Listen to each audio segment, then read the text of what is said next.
Well, I think they're forgetting about this. Let's begin.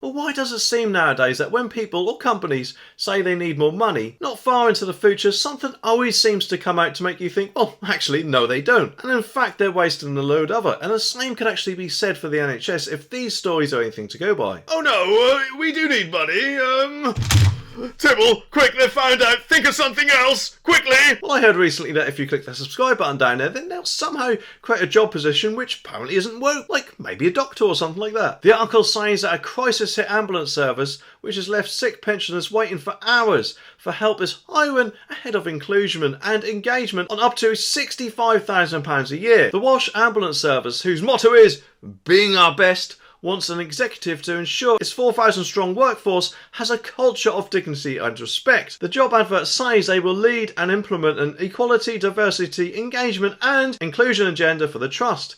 Essential criteria for applicants includes knowledge across the diversity and inclusion spectrum. Of course, that's not it, because another story says that the NHS will spend up to £100,000 teaching staff how to talk to pregnant transgender men, including controversial terms such as chest feeding, and health bosses are advertising for help to extend the scheme promoting inclusion. Now, of course, I don't know about you, but I'm guessing that the majority of us were actually brought up to treat people nicely and be polite to them, and presumably the NHS or any company come to that will only hire people who act in that manner. I mean, they're not going to hire someone who's horrible, are they? And if someone is horrible to people, then no doubt of course they'll be subject to disciplinary procedures. So does anyone else think that both the hiring of this position and this course are not only a bit of a waste of money but completely stupid? Because I personally do. And not only that, but the money surely could be spent on better things like more equipment, actual proper training for staff and courses on how to help patients out, but also maybe giving nurses and people like that a bit of better pay. I mean, this whole thing reminds me of a story a little while ago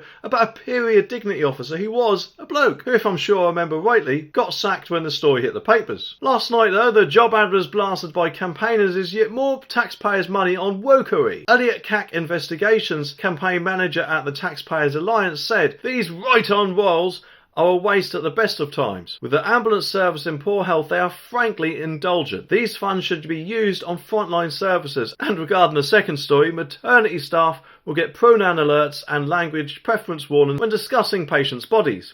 A pilot at the University Hospital Sussex NHS Trust said, "We understand the extra challenges that gender identity can have on pregnancy, birth and infant feeding. We will provide inclusive and respectful care to pregnant people and their families." NHS England, backed by Health Secretary Steve Barclay, have put out a six-figure tender to extend the scheme nationwide. Well, perhaps if they used the money on improving their services, then ambulance problems and staff wages wouldn't have been an issue in the first place. Although it looks like the police have gone one stage further in this video, where the public are denied something which they may desperately need.